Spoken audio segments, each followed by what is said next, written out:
Gold, trusted gold buyers. మీరు తాకట్టు పెట్టిన బంగారాన్ని విడిపించి ఈ రోజు ఉన్న మార్కెట్ ధరకు కొనబడను.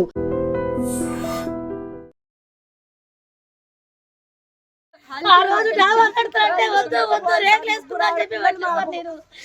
ఇప్పుడు గడ్డలకు ఏమీ లేదు సార్. అందరినీ కోల్పోయాను నేను.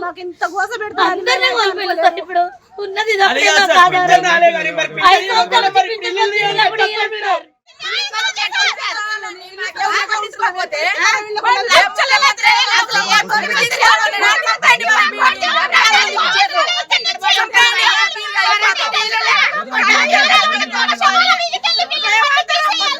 ఖమ్మం జిల్లాలో ఒక్కసారిగా కలకలం. యాక్చువల్లీ గవర్నమెంట్ కి సంబంధించిన పెద్ద పెద్ద వ్యక్తులే ఈ భూమి విషయంలో ఇన్వాల్వ్ అయి ఉన్నారు అని బాధితులైతే రోధిస్తున్నటువంటి పరిస్థితి. పూర్తిగా ఇది కలెక్టర్ అంటే ఖమ్మం జిల్లా కలెక్టరేట్ ని ఆనుకొని ఉన్నటువంటి భూములు. అది ఎక్కడ అంటే ఖమ్మం జిల్లా రఘునాథపాలెం మండలం వి వెంకటాయపాలెం సమీపంలోనే 60 ఎకరాల ఈ భూదాన్ భూముల్లో గత కొన్నేళ్లుగా అయితే ఈ వివాదం కొనసాగుతోంది. అయితే వీళ్ళు వెళ్ళి ఇవి భూములు మావి, మేము ఇక్కడ ఎప్పటి నుంచో నివాసం ఉంటున్నాం, మమ్మల్ని బలవంతంగా అంటే బయటికి పంపించేస్తున్నారు, మాకు వేరే దారి లేదు అని చాలామంది అక్కడ గుడిసెలు వేసుకొని నివాసం ఉంటున్న వాళ్ళు రోధిస్తున్నటువంటి సిచ్యువేషన్. వాళ్ళు కోర్టు నుంచి స్టే కూడా తెచ్చుకున్నట్టుగా చెప్తూ ఉన్నారు.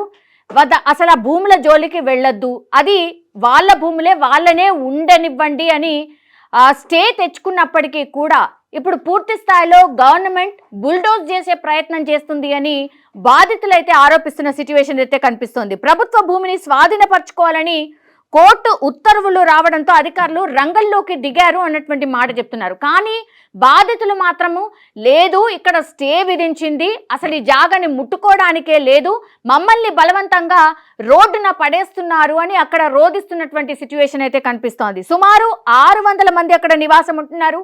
కొందరు శాశ్వత నిర్మాణాలు కూడా ఆల్రెడీ చేపట్టినటువంటి పరిస్థితి, మరికొందరు తాత్కాలికంగా కొంత గుడిసె రూపంలో వేసుకొని నివసిస్తున్నటువంటి సిచ్యువేషన్.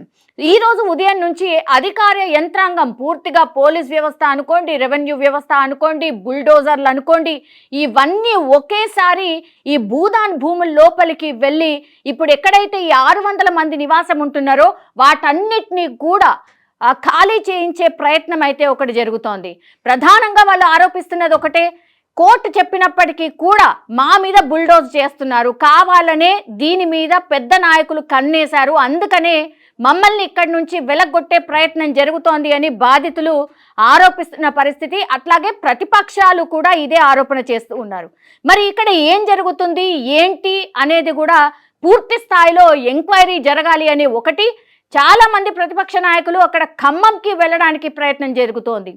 ఖమ్మంలో మనకు తెలుసు సిపిఐ సిపిఎంకి సంబంధించిన వాళ్ళు నాయకులు పెద్ద ఎత్తున ఉంటారు కాబట్టి ఈ వెంకటాయపాలెం దగ్గరికి పెద్ద ఎత్తున నాయకులు చేరుకునే అవకాశం ఉండడంతో పోలీసులు అక్కడ ఈ వెంకటాయపాలెంకి సంబంధించిన విలేజ్ ఏదైతే ఉంటుందో వాళ్ళ స్వాధీనం చేసుకున్నారు, ఎవరిని కూడా రానివ్వట్లేదు. గవర్నమెంట్ ఏదైతే అనుకుంటుందో అదే చేసే ప్రయత్నం చేస్తోంది అనేటువంటిది కూడా వాదన వినిపిస్తోంది. అక్కడ ఒక రణరంగమైనటువంటి వాతావరణమే మనకు కనిపిస్తోంది. మరి ఇక్కడ ఏం జరిగింది ఏంటి అనేది కూడా ప్రభుత్వం దృష్టి పెట్టినట్టుగా చెప్తూ ఉన్నారు. ఇది మా అంటే ప్రభుత్వ భూమి అనేటువంటి మాట ప్రభుత్వ వర్షన్, కానీ బాధితులు మాత్రం చెప్తుంది ఏంటి అని అంటే మేము ఎప్పటి నుంచో ఉంటున్నాం, ఇవి మాకు కేటాయించినటువంటి భూములు, మమ్మల్ని అక్రమంగా వెళ్ళగొడుతున్నారు, ఎందుకంటే కోర్టులు పలుకుతోంది ఈ భూమి అనేటువంటి మాట బాధితులు అయితే చెప్తూ ఉన్నారు. మరి నిజంగానే వీళ్ళకు అనుగుణంగా కోర్టు ఆర్డర్స్ ఉన్నాయా? మరి గవర్నమెంట్ కూడా చెప్తోంది ఈ భూములను స్వాధీనం చేసుకోమని కోర్టు ఆర్డర్స్ ఉన్నాయని. ఇందులో నిజం ఏంటి అనేది కూడా ప్రజలు చూస్తున్నటువంటి పరిస్థితి. నిజం ఏంటి ఇందులో? నిజంగా ఇవి ప్రభుత్వ భూములేనా, లేకపోతే ఈ బాధితులు ఏవైతే వర్షం చెప్తూ ఉన్నారో వాళ్ళకి కేటాయించిన భూమినే ప్రభుత్వం లాక్కునే ప్రయత్నం చేస్తుందా?